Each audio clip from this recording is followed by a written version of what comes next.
Saúdo a igreja com a paz do Senhor Jesus. Minha querida igreja, neste momento eu quero trazer uma palavra de Deus para as vossas vidas, principalmente neste momento que o mundo todo está comemorando a Páscoa. Mas será que o mundo está comemorando da forma correta? Afinal de contas, a Páscoa foi criada para quem e por quê? E será que nós cristãos temos a obrigatoriedade de comemorar a Páscoa tal como é comemorada hoje? Ou mesmo a Páscoa propriamente dita? Então nós vamos ler um texto na palavra de Deus, onde nós vamos ter nessa abordagem que nós iremos fazer na palavra do Senhor, poder responder essas indagações e também para nós esclarecermos o real significado da Páscoa para toda a cristandade. Quero convidar a querida igreja, no nome santo de Jesus, a lermos lá em Coríntios, primeira carta do apóstolo Paulo aos Coríntios, no capítulo de número 5. Pegue a sua Bíblia e vamos junto meditarmos nesse trecho tão maravilhoso da palavra de Deus, que está escrito no capítulo 5 de 1 aos Coríntios, o versículo de número 7, e assim diz a bendita palavra de Deus.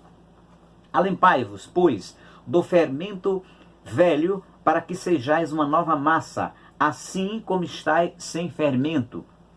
Porque Cristo, nossa Páscoa, foi sacrificado por nós. Então o texto mostra de modo claríssimo que a nossa Páscoa agora é o nosso Senhor e Salvador Jesus Cristo. O texto está aqui dizendo a palavra de Deus. Cristo é a nossa Páscoa. Por quê? Porque aquela Páscoa lá do Velho Testamento, ela foi instituída única e exclusivamente para os judeus, conforme diz o capítulo 12 de Êxodo, segundo o livro da Bíblia do Velho Testamento, onde nós lemos a seguinte expressão, a palavra de Deus dizendo que todas as pessoas de Israel deveriam guardar este dia, como diz aqui a palavra do Senhor, nosso Deus, conforme diz aqui. Assim comereis, capítulo 12, verso 11 de Êxodo. Assim, pois, comereis os vossos lombos cingidos, os vossos sapatos nos pés e o vosso cajado na mão.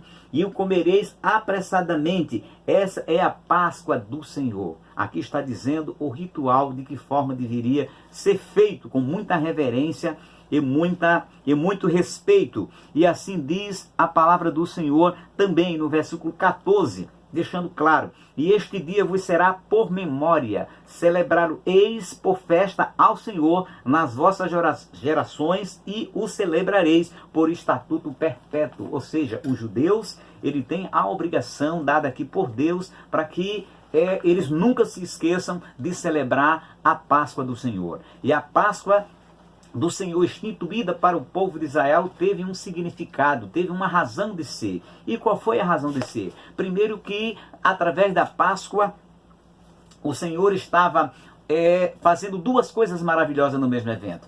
Primeira foi salvar o povo de Israel, os filhos, os primogênitos de Israel, que estavam ali na cidade de Gósen, mas para que eles obtivessem esse livramento da parte de Deus, eles precisavam fazer algo importante. Eles precisavam matar o cordeiro, eles precisavam tomar o sangue e passar nos umbrais da porta para que o anjo destruidor, que haveria destruir os primogênitos do Egito, ao ver o sangue nos umbrais das portas dos israelitas, não matasse nenhum primogênito do povo de Israel, como assim de fato aconteceu. Mas nesse mesmo evento, Deus, ele castigou de forma dura a nação egípcia, matando todos os primogênitos da nação egípcia, e não só dos homens, mas também dos animais. Ou seja, Deus de um lado estava protegendo, livrando o povo de Israel, e evidentemente através não matando os seus primogênitos, mas por outro lado estava castigando severa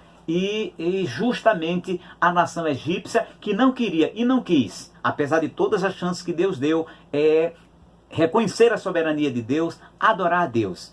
E quando o homem ele se recusa, quando o homem ele se confronta com Deus, Deus, ele na sua justiça exerce o seu juízo, porque a palavra de Deus diz que Deus é amor, João 3,16, mas a mesma palavra que revela o caráter e a natureza de Deus vai dizer no capítulo 89, verso 14, justiça e juízo é a base do seu trono, e foi exatamente a justiça divina que Deus exerceu ali com relação aos egípcios. Então, portanto, a Páscoa, ela tem essa característica de liberdade, de livramento, mas também de castigo contra todas aquelas pessoas que não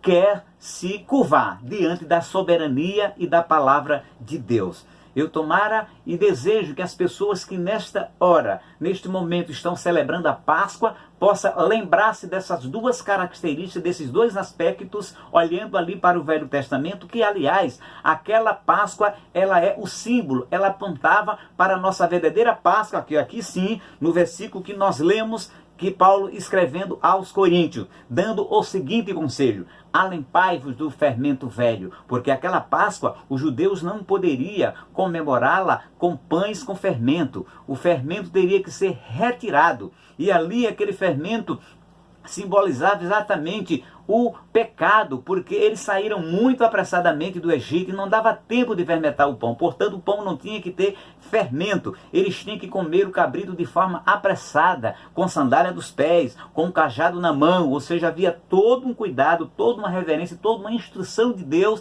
para que as pessoas pudessem comemorar aquela Páscoa do Velho Testamento. Eu pergunto, será que as pessoas nesse exato momento estão comemorando a Páscoa, ainda que de forma equivocada, de uma forma respeitosa, reverenciada, respeitosa e com reverências diante de Deus? A resposta nós podemos dizer para vocês: as pessoas nesse momento em que mais se embebedam com vinho, as pessoas celebram a Páscoa de forma mundana, profana, sem nenhum respeito e sem sequer entender e sem querer entender o verdadeiro significado da Páscoa, que foi algo específico para os judeus, como diz a palavra de Deus, não só no texto que nós lemos aqui, no capítulo 12 de Êxodo, mas também o Evangelho de João vai dizer especificamente isso que nós estamos dizendo aqui para vocês. No capítulo 11, verso 55, o evangelista João vai dizer que a Páscoa é a Páscoa dos judeus. No capítulo 6 do mesmo evangelho vai dizer que a festa é a festa dos judeus, ou seja, era um ritual específico para os judeus. Mas as pessoas, a cristandade distanciada da palavra de Deus está celebrando a Páscoa de um modo completamente diferente. E além de ser diferente, de uma forma, muitas delas estão fazendo isso sem nenhuma reverência, se embebedando, se embriagando, muitas vezes até tendo briga, disputa, morte, agressões, porque onde tem bebedice, com certeza haverá esse tipo de coisa. Ou seja, é uma Páscoa onde se comemora longe daquele espírito lá da Páscoa do Velho Testamento, que, repito, era uma festa específica para o judeu, mas o seu simbolismo aponta para o nosso Senhor e Salvador Jesus Cristo, que aqui Paulo retoma esse simbolismo, esse significado e aplica ali à igreja de Corinto, dizendo para ela: alempai-vos do fermento velho. Ou seja, de modo figurativo, Paulo estava identificando o fermento como algo ruim, como algo que estava atrapalhando a vida daquelas pessoas, e elas precisavam se limpar daquele fermento para ser uma massa nova. Ou seja, podemos dizer por analogia aquele outro versículo que Paulo disse, que as coisas velhas se passaram e tudo se fez novo. Então, fermento velho é algo para o passado. Tudo se fez novo. Nós somos agora aqueles que se identificam, querem se identificar com o nosso Senhor Jesus Cristo, deve querer ser todos os dias uma massa nova, ou seja, uma nova criatura, para que Deus possa, na sua grande e eterna misericórdia, Ele operar de modo efetivo nas nossas vidas, como Ele quer operar. Agora nós precisamos dar lugar. E Paulo, inclusive, reconhecia que muitos daqueles irmãos ali já estavam sem esse fermento velho. Como ele diz aqui: assim como estáis sem fermento, evidentemente o fermento velho, dando-nos a entender que naquela igreja tinha pessoas que tinham fermento velho e tinha pessoas que não tinham fermento, esse fermento. Para aqueles que tinham fermento velho, o conselho de Deus era: se limpe desse fermento. Se limpe desse fermento para que você torne uma massa nova. A pergunta que farei novamente é: será que as pessoas nessa Páscoa agora estão fazendo esta reflexão de que fermentos velhos da sua vida precisam ser limpos, e a única forma de limpar esse fermento é exatamente a eficácia, bendito é o nome de Jesus, do poderoso sangue de Jesus, que é o antídoto que pode limpar o homem de todo o fermento velho, como o fermento velho significando toda podridão do pecado, toda a sujeira e imundícia do pecado, que somente o poder do sangue de Jesus pode limpar todos os pecadores desse fermento velho. E o texto da palavra de Deus vai dizer, lá no capítulo 7 do Evangelho do livro de Apocalipse, o verso 14, dando-nos um conselho acerca desta limpeza através do poderoso sangue de Jesus. Veja que diz, queridos amigos, queridas amigas, o texto da palavra de Deus em Apocalipse, capítulo 7, o verso 14. E eu disse-lhes, Senhor, tu sabes. E ele disse-me, estes são os que vieram de grande tribulação, lavaram as suas vestes e as branquearam no sangue do Cordeiro. Oh, glórias ao nome de Jesus. Ou seja, Jesus dizendo aqui para João, naquela grande revelação, que aqueles a qual João estava vendo foram os que lavaram as suas vestes, veja, alimparam as suas vestes da imundícia do fermento velho, do pecado, e a branquearam no sangue do Cordeiro de Deus, que é o nosso Senhor e Salvador Jesus Cristo. Portanto, neste momento, convido a você para atender esta palavra, não minha, mas esta palavra de Deus, para que você lave as suas vestimentas, suas vestiduras espirituais com o poderoso sangue de nosso Senhor e Salvador Jesus Cristo, que é a nossa verdadeira Páscoa, e Ele é o Cordeiro de Deus que tira o pecado do mundo e pode tirar todo o fermento velho da sua vida. Então, meu querido amigo, minha querida irmã, minha querida igreja, esta palavra serve para nós que somos servos do nosso Senhor e Salvador Jesus Cristo. Porque Paulo se dirigiu exatamente para a igreja de Cristo que estava ali em Corinto, para que ela se alimpasse do fermento velho. Eu convido você para você refletir, para você pensar e perguntar a Deus, Senhor, que fermentos velhos ainda estão prejudicando a minha vida, que eu preciso me livrar? Me limpe no poder do seu sangue, Senhor. O seu sangue que redimiu a minha alma é poderoso, oh glória a Deus, para limpar, bendito é o nome de Jesus, a minha vida de todo fermento velho, porque a palavra de Deus vai dizer no capítulo 9, versículo 14, que o sangue de Jesus é eficaz para purificar nossas consciências de todas as obras mortas. E essas obras mortas também, ela representa e simboliza, podemos seguramente dizer, o fermento velho, que a todo momento, que são os pecados que querem manchar a nossa vida, como manchou, por exemplo, a vida do sacerdote Josué, conforme lá tem Zacarias capítulo 3, e o versículo 3, aonde o sacerdote Zacarias foi ministrar no santuário de Deus, mas as suas vestes estavam sujas.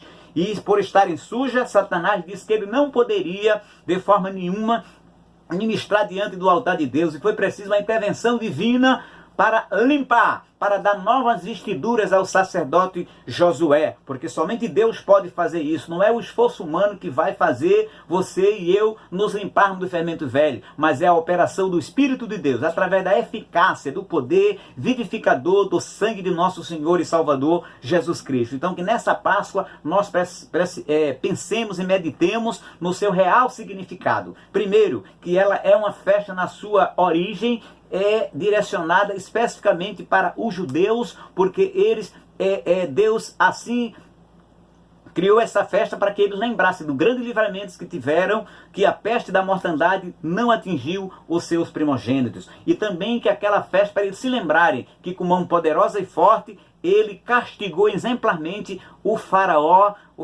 incrédulo, o faraó insubordinado, o faraó com uma dura cerviz que não queria se resignar diante dos desígnios de Deus. Lembremos-nos a Páscoa sobre esse aspecto também, para que nós também possamos tomar como exemplo de que Deus, ele castiga aqueles que não querem se curvar à sua soberana vontade. Olhemos para a Páscoa também do Velho Testamento e lembremos-nos da justiça divina em relação a essas coisas que aconteceu ali no passado. Mas lembremos também nessa Páscoa com alegria, que é sinal de livramento. E aquela Páscoa, como disse, ela aponta para o nosso Senhor e Salvador Jesus Cristo, o Cordeiro de Deus, que tira o pecado do mundo. Ou seja, ele continua tirando o pecado da vida de todo homem, de toda mulher que reconhecê-lo como Cordeiro de Deus nas suas vidas. E, sobretudo, de que Jesus, como diz aqui Paulo, para encerrar esta mensagem, ele é a nossa verdadeira Páscoa.